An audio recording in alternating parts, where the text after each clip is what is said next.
Aujourd'hui, nous allons voir comment utiliser les automatisations LeadFox. Donc, très important, LeadFox est un outil de marketing automatisé.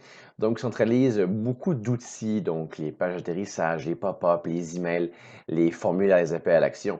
Mais ce qui est important de dire, c'est que l'automatisation est un peu au cœur de l'application. Donc, tous ces outils peuvent être liés à l'automatisation. Et à quoi sert l'automatisation? C'est assez simple.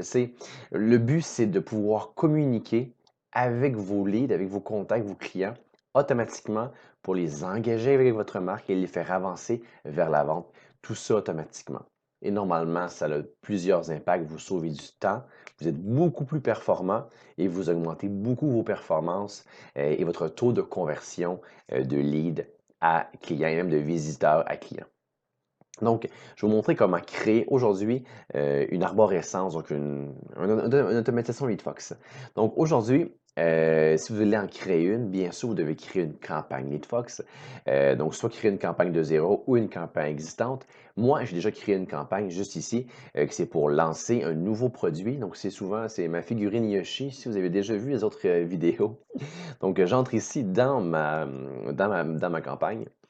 Et je peux voir mes différents outils HitFox liés à ma campagne. Mais là, je veux créer une automatisation. Donc, je clique sur Créer et je vais appeler Convertir lead nouveau produit Yoshi. Donc, c'est des gens qui ont rempli un pop-up ou encore ma landing page pour recevoir 20% de rabais sur mon nouveau produit de figurine Yoshi. Donc, je paye sur Créer automatisation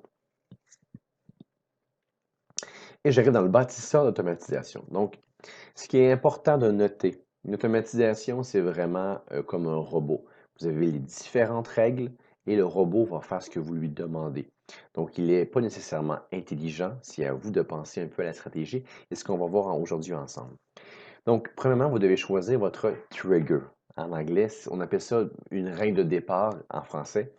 Donc, quelle sera la règle qui fait que les gens vont rentrer immédiatement dans votre automatisation?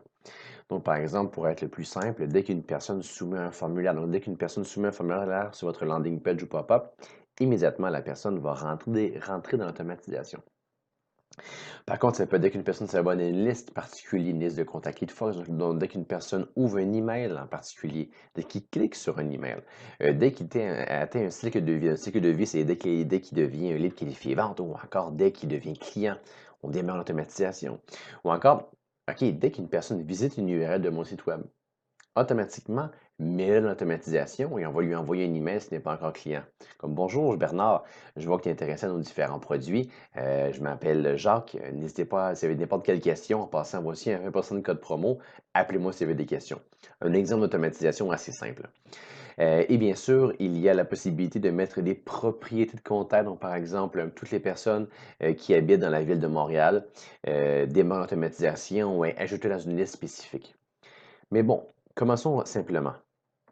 Dès que les personnes remplissent mon formulaire de ma landing page, donc je clique ici et je clique ici pour sélectionner mon outil qui s'appelle normalement Pop-up Yoshi que je viens juste de créer.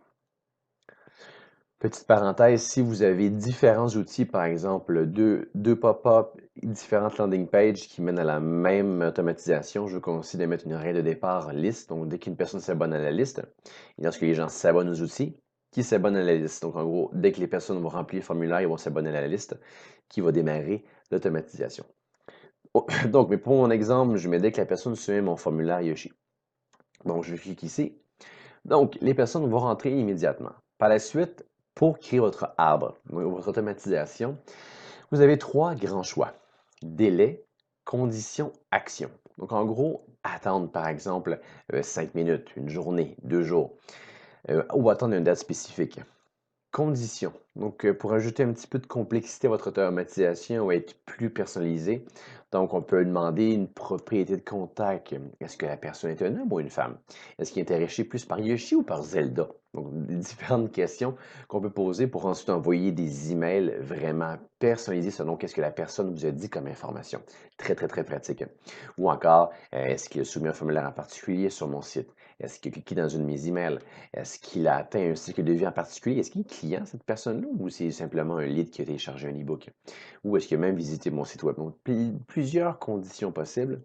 Et bien sûr, les actions, donc pouvoir envoyer un email, ou pouvoir le modifier, le contact ou l'ajouter dans une liste. Donc, pour mon exemple, la personne a rempli un formulaire pour avoir un code promo. Donc, on va faire une action et lui envoyer un email de code promo. Donc, je ne vais pas vous montrer comment créer un email spécifiquement. Allez voir la vidéo sur le email marketing dans HeatFox. Ça va vous montrer comment vraiment créer le email et comment l'adapter, comment faire du A/B testing. Mais je ne vais pas vous montrer comment le créer dans cette vidéo. Allez voir l'autre vidéo. Donc, j'envoie un email ici avec mon code promo. Par la suite, qu'est-ce qu'on va faire? On va faire un délai. On va attendre 24 heures. Et après 24 heures, on va aller vérifier ensemble. Est-ce que la personne, le code promo qu'il a reçu, est-ce qu'il l'a utilisé? Est-ce qu'il est devenu client? Donc, on va ajouter ici une condition. Donc, condition, est-ce qu'il a atteint le cycle de vie? Est-ce qu'il est devenu client? Ou encore, si vous n'êtes pas un e-commerce et que vous vendez, par exemple, vous voulez avoir une consultation avec un spécialiste, ben, la personne remplit un formulaire et on lui envoie différents emails pour qu'il rencontre un spécialiste. Donc, est-ce qu'il est devenu lead qualifié vente? Donc, si vous avez vu peut-être la vidéo de landing page, lorsque vous créez votre landing page, par exemple, de consultation gratuite ou de pop-up, ben, vous dites, dès que la personne remplit cette landing page, il devient lead qualifié vente. Bien, on peut dire maintenant, OK, est-ce qu'il est devenu client ou est-ce qu'il est devenu vente? Donc, la personne souscrit à mon email, à mon formulaire de ma landing page, mon pop-up. On lui envoie la code promo. Bonjour Bernard, voici le code promo. J'espère que vous allez apprécier cette nouvelle figurine de Yoshi. C'est pour un temps limité. Cliquez ici. Si vous avez n'importe quelle question, répondez-moi ou appelez-moi. On va attendre qu'il y ait 24 heures. Et après 24 heures, on va aller vérifier. Est-ce que ma personne est devenue client? Est-ce qu'il a acheté sur mon e-commerce? Si la réponse est oui, on ne va pas l'achaler, on ne va pas lui envoyer d'autres emails. Par contre, s'il n'a pas acheté, on va lui faire un petit rappel. On va faire une action, envoyer un email. Bonjour Bernard, je vois que vous n'avez toujours pas utilisé notre fameux code promo sur notre figurine Yoshi. Vous savez que c'est vraiment hyper intéressant d'avoir ce jouet pour vos enfants. Euh, 50% des gens qui l'ont utilisé disent que leur enfant est plus heureux. Bon, différents arguments marketing sur votre produit en particulier pour le remotiver à acheter. On va continuer encore. On peut continuer comme ça pendant des jours et des jours et des mois. Bien sûr, n'envoyez pas trop d'emails à vos personnes. Donc, envoyez peut-être un email aux 3-4 jours pour pas trop exagérer. Donc, on va faire ici un délai et on va attendre 3 jours. 4 jours, on va dire. Et on va faire la même vérification. Après 4 jours, là, il a reçu mon code promo. Après une journée, il a reçu une relance. Est-ce qu'il est devenu client? S'il n'est pas devenu client, on fait comme ça. Oui, on arrête. Si c'est non, on va lui envoyer un autre email. Peut-être avec un argument différent. Bonjour, je vois que vous n'avez toujours pas utilisé votre 20% Yoshi. N'oubliez pas, ça termine très bientôt. Dépêchez-vous. Il vous reste que 48 heures, par exemple. Ou encore, vous pouvez lui offrir d'autres produits ou encore de lui donner de la valeur. Donc, par exemple, donner un blog, un guide sur comment choisir le bon jouet pour ses enfants. Donc, je parle de jouets, là, mais ça peut être n'importe quel outil.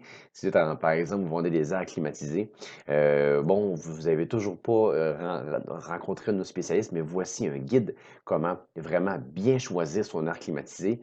Si vous avez n'importe quelle question, revenez-moi. Donc, vraiment, lui envoyer des emails, mais avoir une relation avec la personne. De ne pas lui envoyer d'emails à chaque jour et à chaque 3-4 jours, donner de la valeur à la personne de plus en plus et de faire des rappels. C'est ça qui est important. Donc ici, je peux dézoomer pour voir un peu à quoi ressemble mon automatisation. On va faire un petit rappel. La personne soumet mon formulaire dans ma landing page. J'envoie mon code promo. J'attends ici 24 heures. Vous pouvez aussi 48 heures aussi. On attend 48 heures. Je zoome, on ne voit plus grand-chose. 48 heures. Ici, on vérifie s'il est devenu client.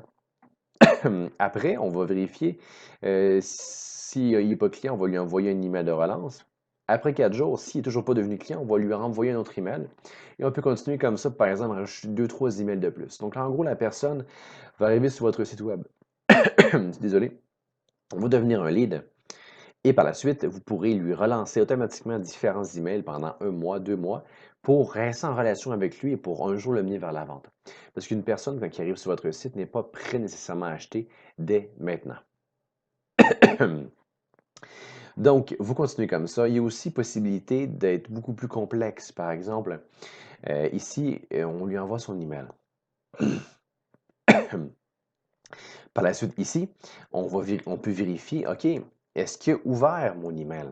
Après 48 heures, on fait une condition. Est-ce qu'il a ouvert l'email? Il n'a pas ouvert l'email? Bon, on va y faire une relance. Hey, je vois que tu n'as toujours pas été voir ton code promo.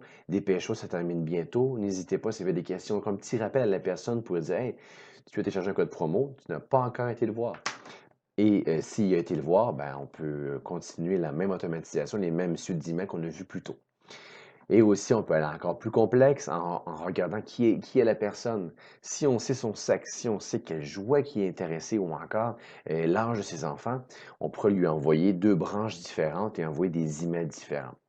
Tout ça, bien sûr, pour être le plus personnalisé possible et pour être le plus humain possible.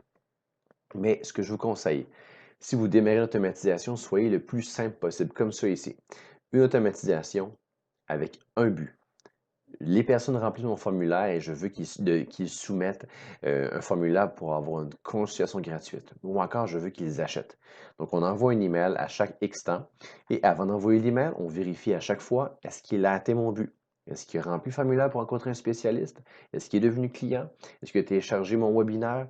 Donc, vraiment, un but, un funnel d'automatisation pour être rapide et simple. Parce que si on y va trop compliqué, vous allez commencer à faire des automatisations très complexes et vous n'allez jamais en lancer une. Donc, commencez simple, 5-6 emails, une règle simple, et par la suite, vous pourrez commencer à rajouter différentes règles pour optimiser votre automatisation. Donc, je vous ai montré comment créer votre squelette d'automatisation, comment le configurer. Aussi, très important, ici, c'est un trigger, juste pour rappel, ça arrive immédiatement. Dès que la personne fait cette action, il va arriver immédiatement là-dedans. Par contre, ici, ça va être le robot, il va suivre les éléments. Donc, les personnes ici vont soumettre le formulaire, ils vont rester 48 heures ici, dans cette boîte.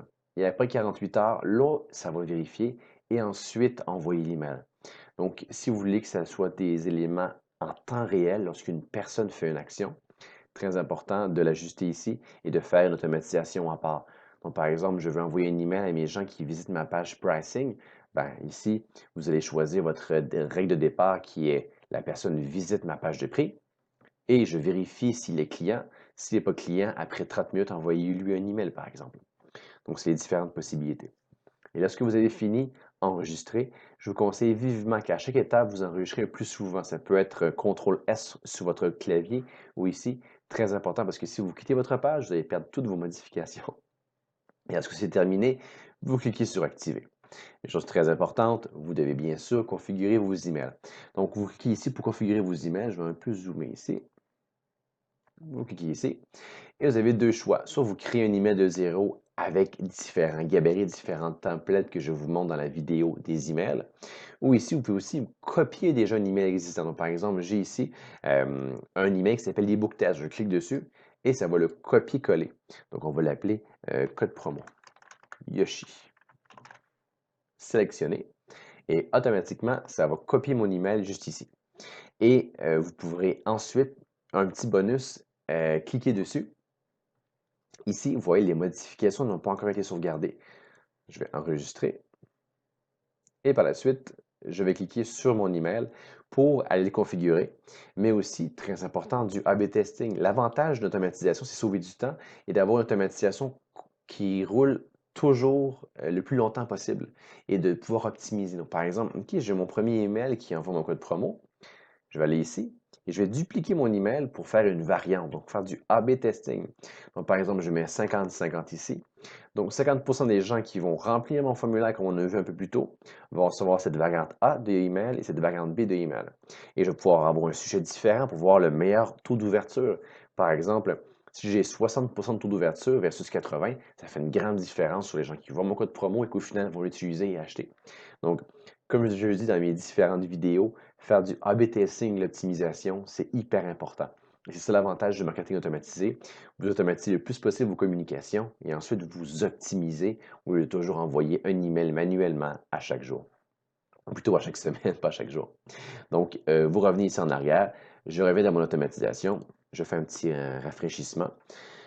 Donc, j'ai créé mon automatisation. J'ai créé ma landing page, mes emails. Quand on a terminé et qu'on est à l'aise, on a fait nos tests email, on active et automatiquement, vous allez voir tous les contacts qui ont soumis le formulaire Papa-PHI vont entrer dans l'automatisation et c'est parti. Vous allez voir vos différentes personnes aux différents points. Il va apparaître des petits bonhommes ici pour dire le nombre de personnes dans chacune des sections et vous pourrez aller voir ici dans vos rapports la performance de vos différents emails. Donc ici, si vous avez d'autres questions, on a notre chat en temps réel durant les heures d'ouverture, bien sûr, le centre d'aide ici et la section stratégie, donc différentes stratégies, par exemple, mieux communiquer avec vos contacts ou générer des ventes avec vos automatisations. Allez voir ici, c'est quand même assez intéressant. Et merci beaucoup d'avoir écouté cette vidéo. J'espère que ça vous a aidé et que ça vous a donné le goût de démarrer l'automatisation. Il y a beaucoup d'avantages de faire ça. C'est souvent une augmentation drastique du taux de conversion et souvent, en tant que petite entreprise, on n'a pas toujours le temps de créer des nouvelles campagnes à chaque semaine, à chaque mois. Donc, le fait de mettre du temps pour créer des automatisations, vous avez constamment des emails qui sont envoyés pour engager votre base et c'est ça le plus important. Et nous, LeadFox, on le fait bien sûr, c'est très important de commencer ça en 2018-2019.